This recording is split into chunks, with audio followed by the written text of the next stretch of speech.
কত কোটি টাকা খরচ করা হয়েছে এই বাড়ির পেছনে? মালিকই বা কে?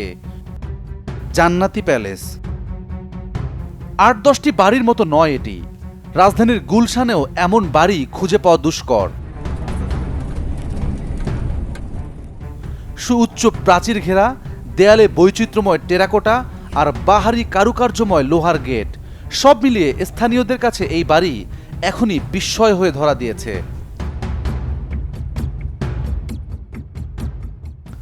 ওপর থেকে বিশালত্ব বোঝা গেলেও ভেতরে ঢুকলে বাড়িটির আভিজাত্যের প্রমাণ মেলে। ডুপ্লেক্স এই বাড়িটির নির্মাণ কাজ প্রায় শেষ। কি নেই এই প্রাসাদে?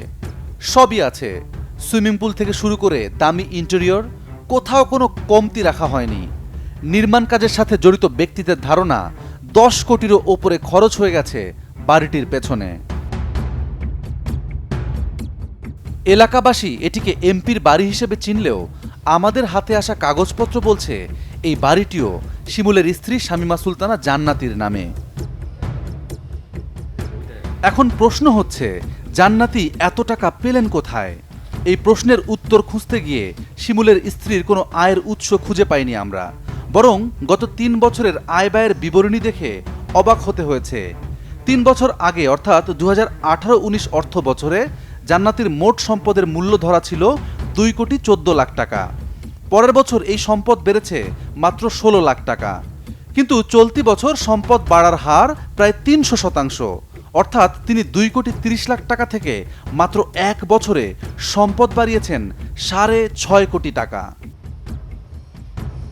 বৈধ আয় দেখানো এই সম্পদ দিয়েও কানাডা কিংবা বাংলাদেশের বাড়িটি করা সম্ভব নয়।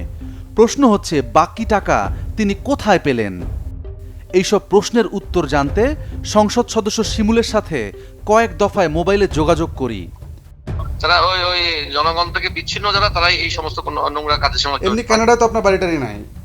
না, কোনো বাড়ি নাই, সব মিথ্যা বানোয়ার ভিত্তিহীন। হ্যাঁ, বুঝতে পারছি। মাননীয় প্রধানমন্ত্রী সব জানে। আমরা এই ভারতের মাননীয় প্রধানমন্ত্রী অনুমতি, বাংলাদেশ ব্যাংকের অনুমতি নিয়ে টাকা পাঠাই। হ্যাঁ, কানাডার বাড়ির কথা অস্বীকার করলেন তিনি, কিন্তু আমাদের তো আরও প্রশ্ন আছে।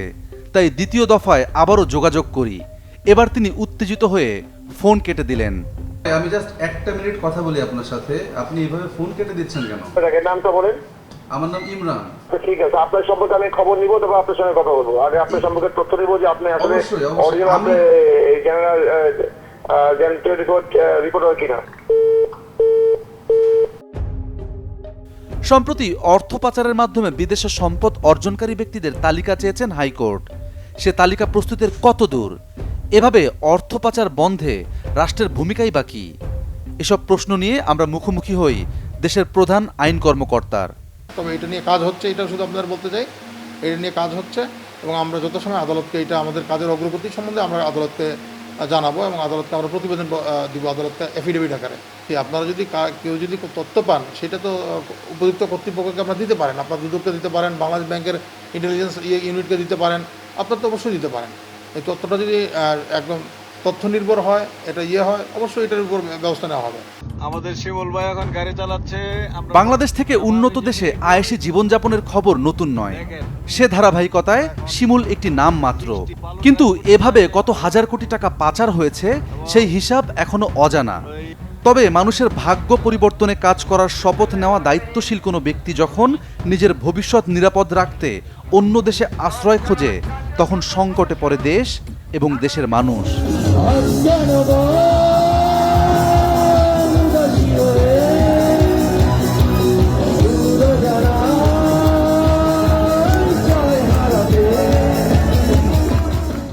দর্শক, সুনির্দিষ্ট কোনো তথ্য, পরামর্শ কিংবা অভিযোগ থাকলে যোগাযোগ করতে পারেন স্ক্রিনে দেখানো নাম্বারে, জানাতে পারেন সামাজিক যোগাযোগ মাধ্যমেও। আপনার দেয়া তথ্যে সমাজের রন্ধ্রে রন্ধ্রে ঘাপটি মেরে থাকা জমাট অন্ধকারে আলো ফেলবে টিম সার্চলাইট। অনুসন্ধানের আলো হাতে দেখা হবে অন্ধকার পথে।